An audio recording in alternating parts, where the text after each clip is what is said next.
3:36 पे मुकाबला शुरू होना है पूजा रानी का, 3:20 पे मुकाबला शुरू होगा पीवी सिंधु का। यानी पीवी सिंधु का मुकाबला हम ये मान के चल रहे कम से कम 40 मिनट, 45 मिनट, 50 मिनट तक जाएगा। इन बिटवीन मैच शुरू हो जाएगा पूजा रानी का। तो देखा क्या जाएगा, दोनों बेटियों से देश की उम्मीदें बहुत ज्यादा हैं, स्पेशली जय भाई। पूजा रानी एक जीत, पदक पक्का।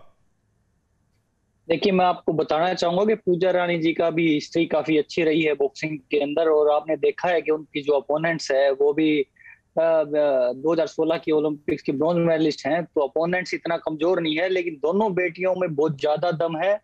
और आने वाले टाइम पे आप देखते रहेंगे, कुछ ही चंद मिनटों के बाद दोनों मैचेस स्टार्ट हो जाएंगे। और पूरे जो मेरे घर के अंदर है 3 टेलीविजन है, तीनों टेलीविजन पे एक नीचे अलग से चैनल चल रहा है और ऊपर से अलग चैनल चल रहा है। तो हम दोनों का मैच, जो हमारी सारी फैमिली है, दोनों का मैच को पूरा एंजॉय करेगी। तो मुझे भी ऐसा ही लगता है कि जो फैंस हैं, जो पीवी सिंधु के फैंस है, मेरी बेटी पीवी सिंधु को देखती है वो नीचे है, जो मेरी वाइफ और मैं बॉक्सिंग देखते हैं तो हम ऊपर है। तो हमें लगता है कि सारे जो परिवार है वो इनके दोनों बेटियों को प्रेज करने के लिए बट गया है। तो हमें लगता है कि और हम इनसे ज्यादा से ज्यादा भगवान से दुआएं करेंगे कि ये दोनों लड़कियां जीते और हिंदुस्तान का नाम रोशन करें। जी बिल्कुल, दोनों लड़कियां जीतें, क्योंकि बॉक्सिंग में एक पदक तो पक्का हो चुका है, लवलीना ने कमाल किया है। और अब यहां उम्मीद है, क्योंकि जिस तरह से खेलती चली आ रही है पूजा रानी, वाकई काबिल तारीफ है। हालांकि पूजा रानी से कहा जाए कि 2012 लंदन ओलंपिक में भी, रियो ओलंपिक में उनका पदक शायद नहीं जा पाई थी, क्वालिफाई नहीं कर पाई थी, लेकिन इस बार वो ये ठान के गई हैं कि जो कसक पिछली बार छूट गया, वो नहीं जा पाई किसी कारण, इस बार वो नहीं चूकेंगी। हालांकि दोनों मुकाबले, दोनों के सामने बहुत तगड़े खिलाड़ी हैं, लेकिन फिर भी उम्मीद पर दुनिया कायम है। मलस जी भाई, मैं बताना चाहूंगा कि अच्छे कुमार के ही नाम होता है। अगर आप अपने से कमजोर के साथ लड़ेंगे तो आपको कोई खिलाड़ी नहीं कहेगा, अपने से अच्छे के साथ लड़ेंगे तो ही आपका नाम होगा। और वर्ल्ड चैंपियन को हरा के चैंपियन बना जाता है। अगर आप 3rd 4th 5th से खेल रहे हैं तो वो इजी है, बट जब आप वर्ल्ड चैंपियन को हरा के चैंपियन बनेंगे तभी आपका नाम। देखिए, ये खिलाड़ी ही कह सकता है, क्योंकि जय भाई खुद एक बहुत बड़े मुक्केबाज रहे हैं, तो उन्हें पता है कि खिलाड़ी अगर बनना है, नाम कमाना है, तो यूं कमाना आसान नहीं होता है, आपको आग पर चलना होता है। मलय सर, हम बात पीवी सिंधु की भी कर रहे हैं, साथ साथ में हमारी दूसरी बेटी भी देश की खेल रही है, पूजा रानी।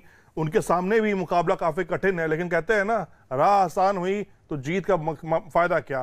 कठिन राह में जीत जो मिले उसका स्वाद अलग होता है।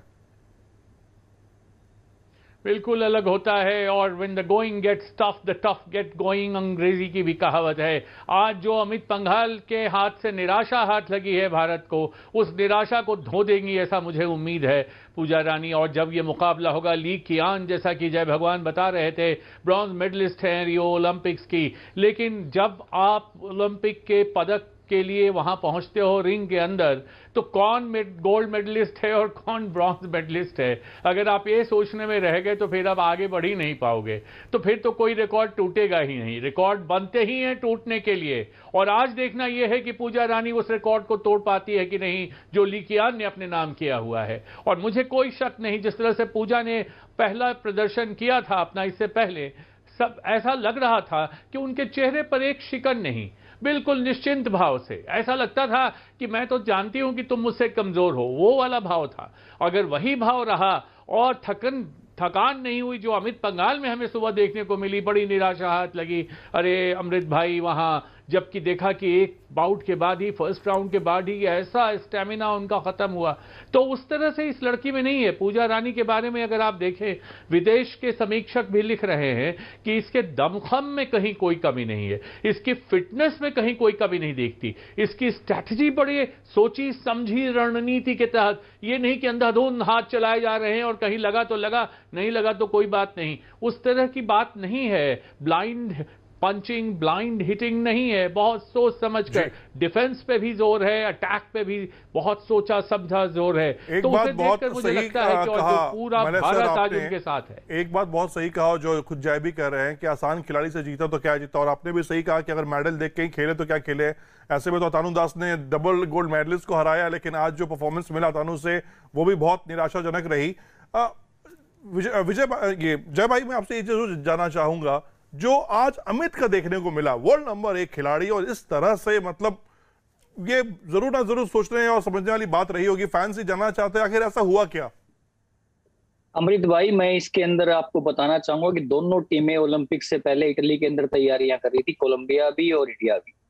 तो उस टाइम पे जब ट्रेनिंग हुई है, उस ट्रेनिंग के अंदर अमित पंघाल की इसके साथ स्पायरिंग्स हुई हैं। उस स्पायरिंग में अमित पंघाल को पता लग गया था कि मेरा अपोनेंट स्ट्रोंग है, लेकिन उसके बाद भी उसकी 3 स्पायरिंग करवाई गई है। तो मैं इसके अंदर कोचेज की कमी मानूंगा, जब हमें पता है कि हमारा जो अपोनेंट्स है वो ओलंपिक्स में हमें मिल सकता है और उसके बाद दोबारा से आप ट्रेनिंग करवा रहे हो। वो ट्रेनिंग के अंदर अमित पंघाल को वो बीट कर रहा था, अमित पंघाल को वो हर बार ट्रेनिंग के अंदर बीट कर रहा था। तो मुझे नहीं लगता कि ये अमित पंघाल की कमियां हैं, ये अमित पंघाल की नहीं, ये कहीं ना कहीं कोचेज की कमी है, उनकी मैनेजमेंट की कमी है कि जब उन्हें पता है कि ये बच्चा हमें ओलंपिक्स में मिल सकता है तो उसके बाद नेक्स्ट फाइट है उससे नहीं करवानी चाहिए थी, उसका कॉन्फिडेंस बनाया था। अमित पंघाल मेंटली ही आ चुके थे उनसे पहले कि उन्हें पता लग गया था कि ये ट्रेनिंग के अंदर मुझे बीट कर रहा है और जैसे ही कंपटीशन आएगा तो